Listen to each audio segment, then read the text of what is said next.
तो स्वागत है आपका एक बार फिर से। अब बजट की बात करते हैं। बजट में कई बड़ी बातों का ऐलान किया गया है। आपको बता दें कि विदेश से आने वाली मशीनें सस्ती होंगी। बजट आज जो पेश किया गया उसमें बड़ी बातें। इनकम टैक्स स्लैब में कोई बदलाव नहीं हुआ है। मोबाइल फोन और चार्जर सस्ते हो जाएंगे। कोई हिस्सा ऐसा बाकी नहीं है जिन क्षेत्रों में हमने आगे तक दूरगामी विचार नहीं किया। इसलिए मैंने कहा कि जो क्रमवार जो एक वित्तीय प्रबंधन होता है उस बात के लिए वित्त मंत्री का अभिनंदन। सर विपक्ष का लेकिन ये कहना है कि डिफेंस की बात उसमें नहीं थी, क्रिप्टो करेंसी की जो बात है उसको कहा गया कि ये सब तमाम लॉलीपॉप जैसी चीजें। मुझे लगता है कि कहने के लिए अब कुछ है नहीं विपक्ष के पास। सर खेल what's your comment in context of Northeast? Yeah, this is a good budget and giving a special attention to Northeast. So I am very much thankful to the Finance Minister and Prime Minister for special attention to Northeast. And sir, what's your comment on crypto tax, defense expenditure, personal income tax, MSP? What's your comment? That after discussion I will tell you. Okay, thank you sir, thank you so much. कहना है आपका तो लगातार budget पर प्रतिक्रियाएं आना शुरू हो गई है। आपको बता दें बजट की बड़ी बातें। कपड़ा भी सस्ता होगा, चमड़े का सामान भी सस्ता होगा, मोबाइल फोन और चार्जर भी सस्ते हो जाएंगे, विदेशों से आने वाली मशीनें सस्ती होंगी। गुंजाइश है उसको पूरी तरह से खरीदी का आज बजट में प्रावधान कर दिया गया है। मुझे लगता है कि इससे बेहतर बजट और कोई हो नहीं सकता।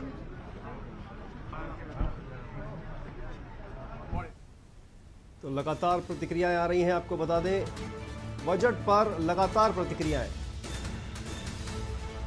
और बात करें क्रिप्टो करेंसी की, तो क्रिप्टो करेंसी से जो कमाई होगी उस पर 30% का टैक्स लगेगा। आपको बता दें बजट में ऐलान किया गया है। डिजिटल करेंसी आ गया है, क्रिप्टो करेंसी की बात मत करिए, डिजिटल करेंसी। और दूसरा जो भी इन्वेस्ट करते हैं, जो भी ब्लैक मनी इन्वेस्ट किया है, 1% उनको इमीडिएटली TDS देना है, उसके बाद 30% टैक्स देना है।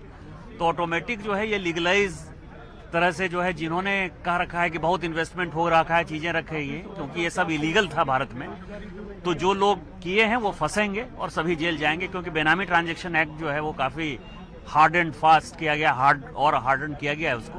तो मुझे लगता है कि इसका इम्पैक्ट आगे आने वाले 5-7 दिन में आपको दिखाई देगा। सर विपक्ष से जब हमने पूछा तो उनका ये कहना है कि गति शक्ति है या फिर जो टैक्स की बात है, MSP की बात है, ये तमाम चीजें स्लोगन बन के रह गई है इस सरकार में। ये उनको समझ में नहीं आता है ना, उनको दिखाई नहीं देता है। यदि उनको देखना हो तो यहीं दिल्ली से जो है मेरठ का ही रोड देख लें, तो उनको पता चलेगा कि गति शक्ति का क्या मतलब है। यदि उनको देखना है तो कर्णप्रयाग का देख लें, यदि उनको देखना हो तो कश्मीर में किस तरह से रेल चला गया वो देखना चाहिए उनको।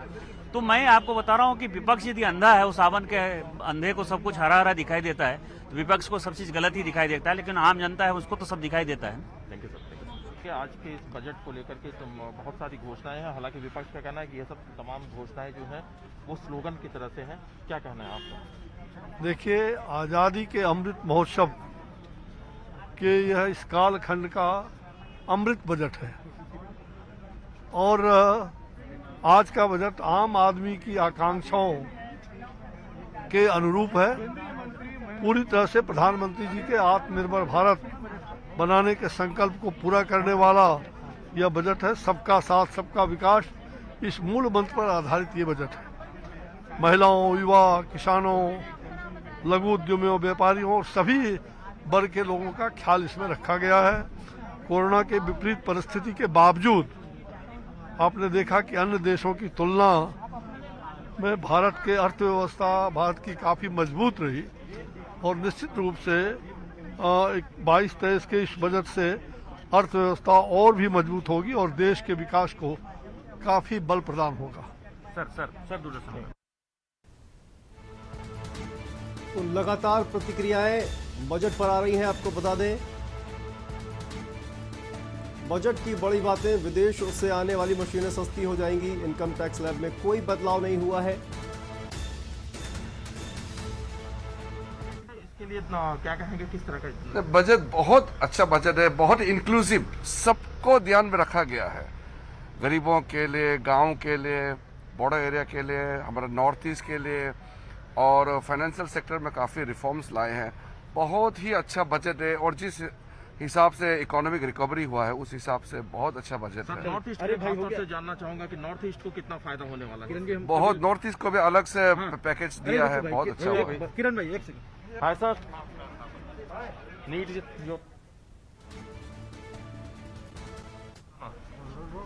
Sir, what's your comment on union budget? Extremely disappointing, a damp squib. There seems to be absolutely nothing in this budget. It's an astonishingly disappointing budget. In fact, when you look at or listen to the speech, of which we don't yet have a written text, no mention of MNREGA, no mention of defense, no mention of any of the urgent priorities facing the public. We are facing terrible inflation and there is no tax relief for the middle class. This is a this is a budget which seems to be pushing the mirage of Achhe Din even farther away. Now it's India at 100. अभी 25 साल और इंतजार करना पड़ेगा अच्छे दिन आने के लिए। बहुत बुरी बात है। Sir, what about Gati Shakti and digital currency? These are all slogans. I mean, there's absolutely no substance that we could see behind any of the slogans and pronouncements of the finance minister. So what about digital currency, the announcement that RBI will come up with its own digital currency and other crypto will be taxed? Well, I mean, it's very clear that as far as digital currency is concerned, the government was heading in that direction.